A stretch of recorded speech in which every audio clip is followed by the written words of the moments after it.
നമസ്കാരം. Voice of മന്നാർജിയിലേക്ക് സ്വാഗതം. നമ്മൾ മില്ലറ്റിനെ പറ്റിയാണ് സംസാരിച്ചുകൊണ്ടിരിക്കുന്നത്, അതുകൊണ്ട് അത് തന്നെ കണ്ടിന്യൂ ചെയ്യുന്നതായിരിക്കുന്നു അല്ലേ. മലബന്ധം എല്ലാ രോഗങ്ങൾക്കും പ്രധാനപ്പെട്ട കാരണങ്ങളിലൊന്നാണ്. അതിനെ മറികടക്കാൻ ഈ ചെറുധാന്യങ്ങൾ അഥവാ മില്ലറ്റുകളെ പോലെ നല്ലത് ലോകത്ത് വേറൊന്നുമില്ല.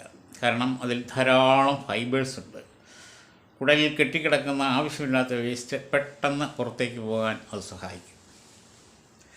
അതേസമയം നെല്ലരി, ഗോതമ്പ്, സോയാബീൻസിലൊന്നും ഫൈബറിൻ്റെ അംശം വളരെ വളരെ കുറവാണ്, ഇല്ലെന്ന് തന്നെ പറയാം.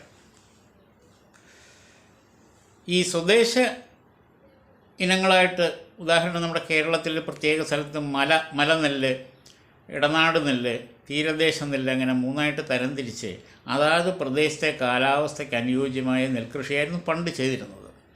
അതൊക്കെ മാറ്റി മറിച്ച് സർവ്വതും നശിപ്പിച്ച് ഇപ്പോൾ നമ്മുടെ വികസനം അങ്ങോട്ട് വന്ന് മനുഷ്യൻ മുഴുവൻ ക്യാൻസർ രോഗികളായിട്ട് മാറിയിരിക്കുക. അപ്പോൾ അതിലേക്കൊക്കെ നമ്മൾ തിരിച്ചു പോയെങ്കിലേ നമ്മുടെ ജീവൻ്റെ നിലനിൽപ്പിന് ഒരു സ്റ്റെബിലിറ്റി ഉള്ളൂ. രോഗമില്ലാതെ ജീവനുള്ളിടത്തോളം കാലം ഇരിക്കണമെന്ന് സകല മനുഷ്യരും ആഗ്രഹിക്കുന്നത്. ഈ രാഷ്ട്രീയത്തിൻ്റെ പേര് പറഞ്ഞിട്ട് ഈ കാണിക്കുന്ന കാര്യങ്ങൾക്കെല്ലാം അവരും അങ്ങനെ തന്നെയാണ് ആഗ്രഹിക്കുന്നത്.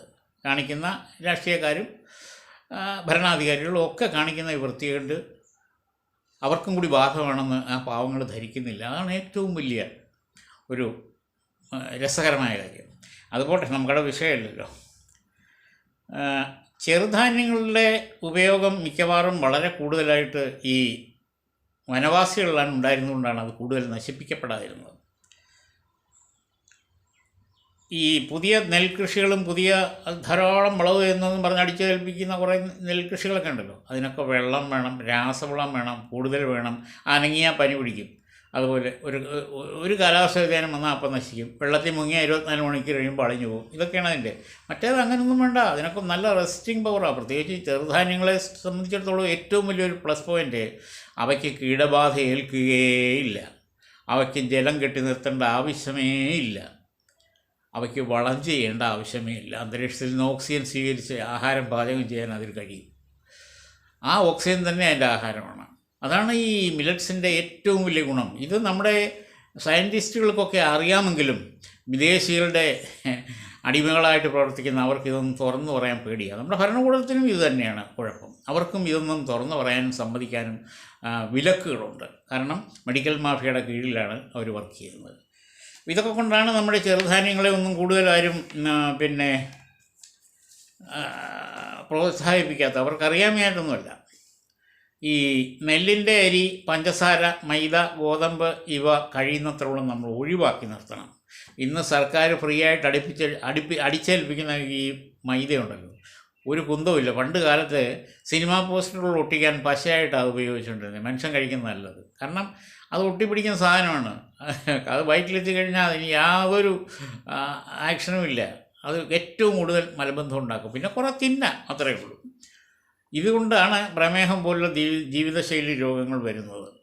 രക്തം ആകുന്നതിലൂടെയുള്ള രക്തസമ്മർദ്ദം, ഇതൊക്കെ വരുന്നത് ഇതുകൊണ്ടാണ്. പിന്നെ മാംസം, അമിതമായ രീതിയിൽ മനുഷ്യൻ മാംസം ഉപയോഗിക്കാനുള്ള എല്ലാ സാഹചര്യവും നമ്മുടെ ഭരണകൂടം ഇപ്പോൾ ചെയ്തു കൊടുത്തിട്ടുണ്ട്. അത് അങ്ങേയറ്റത്തെ തെറ്റാണ്. മാംസം മനുഷ്യന് ആവശ്യമില്ലാത്ത ഒരു ആഹാരമാണ്. മാംസം കഴിച്ചില്ലെന്ന് വിചാരിച്ച് മനുഷ്യന് യാതൊരുവിധ പോഷകദോഷവും ഉണ്ടാവില്ല. ശുദ്ധമായ 1 കിലോ ആട്ടിറച്ചിക്ക് സമമാണ് ശുദ്ധമായ 100 ഗ്രാം ചെറുപയർ. മനസ്സിലാക്കിക്കോളൂ, സംശയമൊന്നും വേണ്ട. ഇതൊരു സത്യമാണ്. ഈ പന്നിപ്പനി, പക്ഷിപ്പനി, ഡെങ്കിപ്പനി, ഉണക്കപ്പനി, തേങ്ങാപ്പനി, മാങ്ങാപ്പനി ഇതൊക്കെ വരുന്നത് ഈ വൃത്തികെട്ട മാംസങ്ങളും അതിൻ്റെ അവാന്തര വിഭാഗങ്ങളായിട്ടുള്ള ഈ കുഴിമന്തി, തേങ്ങയുടെ മന്തി ഇതൊക്കെ നിങ്ങൾ രാവകൽ വാങ്ങിക്കഴിക്കുന്നതുകൊണ്ടാണ്. ചെറുപ്പക്കാരാണ് ഏറ്റവും കൂടുതൽ അപകടത്തിലേക്ക് പോകുന്നത്. ഇവർക്കൊക്കെ ഇമ്പോർട്ടൻസിയാണ് ഇപ്പോൾ ഉണ്ടായിരിക്കുന്നത്. ഏതാണ്ട് 30 വയസ്സുള്ള ഈ കുഴിമന്തി തിന്നുന്ന സകല ആൺപിള്ളേരും ഷണ്ണന്മാരായിട്ട് മാറും. സകല പെൺപിള്ളേരും ഇൻഫെർട്ടിലിറ്റി ഉണ്ടാവും അവർക്ക്. കാരണം ഗർഭിണിയാവില്ല. സൗകര്യമാണല്ലോ അല്ലേ. വംശം നിലനിർത്തണമെങ്കിൽ സ്ത്രീ ഗർഭിണിയായേ പറ്റുള്ളൂ. അവളുടെ ജീവിതം അല്ലെങ്കിൽ നാശമാണ്, വ്യർത്ഥമായിട്ട് മാറും. എല്ലാ ആചാര്യന്മാരും എല്ലാ മതത്തിലും പറയുന്നത് അത് തന്നെയാണ്. വംശവർദ്ധനവിന് വേണ്ടി സ്ത്രീ ഗർഭം ധരിക്കണം. അത് പോട്ടെ, അത് നമുക്ക് വിടാം.